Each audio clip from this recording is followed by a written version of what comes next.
ছুটির দিন উপলক্ষে মোহনার হাজব্যান্ডকে দাওয়াত দিয়েছিলাম আমাদের বাসায় আসার জন্য, আর ওরা এসেছে। আর সব কিছু মিলে আজকে অনেক ভালো একটা সময় কেটেছে।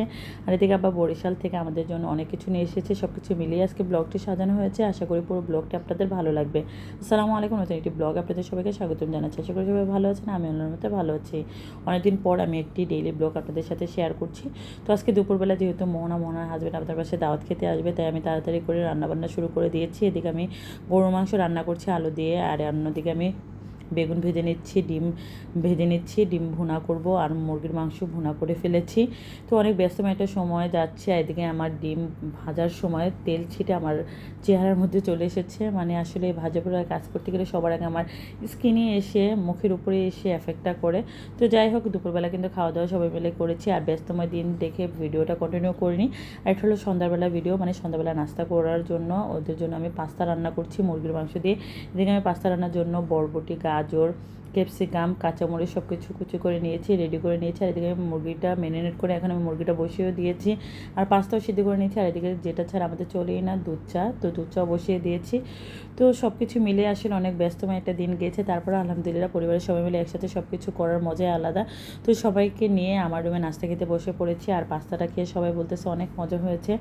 তো অনেক দিন পর পাস্তাটা রান্না করেছি, কিন্তু সবাই খেয়ে অনেক তৃপ্তি সহকারে বলেছে অনেক মজা হয়েছে। আর এদিকে তো আমার ছিটে আছি দুষ্টুমি করার জন্য ওস্তাদ, আর জামাই মানুষ আমাদের জন্য আইসক্রিম নিয়ে এসেছে।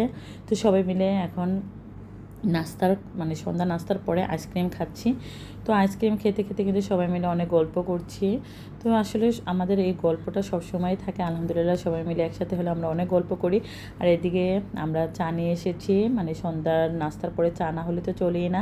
তো উজ্জ্বলের জন্য রং চা আর আমাদের জন্য দুধ চা, মানে আমরা সবাই মিলে চাটা খেয়েছি। তো এই তো খাওয়া দাওয়ার পরে একটু রিল্যাক্স মোডে ছিলাম। আর তার কিছুক্ষণ পরে আব্বা গ্রাম থেকে এসেছে, মানে বরিশাল গিয়েছিল আব্বা কিছু কাজে। তো সেখান থেকে আমাদের জন্য নিজেদের গাছ থেকে সব কিছু পেরে টেরে নিয়ে এসেছে লোক দিয়ে। তো নারকেল, কলা, সুপারি, যেটা আমাদের সুপারি সবসময় এখন যেহেতু মাঝে মধ্যে পান খাই, তো সুপারিটা আমাদের সবার অনেক, এখন কাঁচা সুপারি দেখলে অনেক ভালো লাগে। তো আরও তো বস্তা আসছে, আরেক বস্তা খোলা বাকি। তো নারকেল এগুলো আমি গুছিয়ে একটা ঝুড়ির মধ্যে রাখছি, আর কাকে কয়টা দিব সেগুলো আমি আর মা আলাপ আলোচনা করছি। কারণ সবাই মিলেই আমরা গ্রাম থেকে কোনো জিনিস আনলে সবাই মিলে একসাথে ভাগ বাটোয়ারা করে খাই। তো এখন আরেকটা বস্তা খুলবো, আর সেই বস্তার মধ্যে খই, জাম্বুরা, আর এক ব্যাগ, মানে এক বস্তা, ছোটো এক বস্তা আমড়া। তো আমাদের বরিশালে কিন্তু আমড়া, জাম্বুরা এগুলো কিন্তু অনেক বিখ্যাত। নারিকেল, মানে মোটামুটিভাবে আমাদের বরিশালে কিন্তু আমড়া নামে, মানে বরিশালের আমড়াটা সবথেকে বেশি বিখ্যাত একটা খাবার। তো যাই হোক, এই আমড়াগুলো একটা বড় ঝাঁঝরির মধ্যে ঢালবো। তো আমি সব কিছু ভিডিওতে আপনাদের সাথে শেয়ার করলাম। আসলে গ্রামের এই জিনিসগুলো দেখলে আমার কাছে খুব ভালো লাগে, খাবারের থেকে বেশি গ্রামের এই জিনিসগুলো দেখতে ভালো লাগে।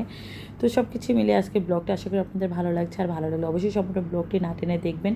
আর নতুন একটা ব্লগ নিয়ে আবার হাজির হবো। আল্লাহ হাফেজ।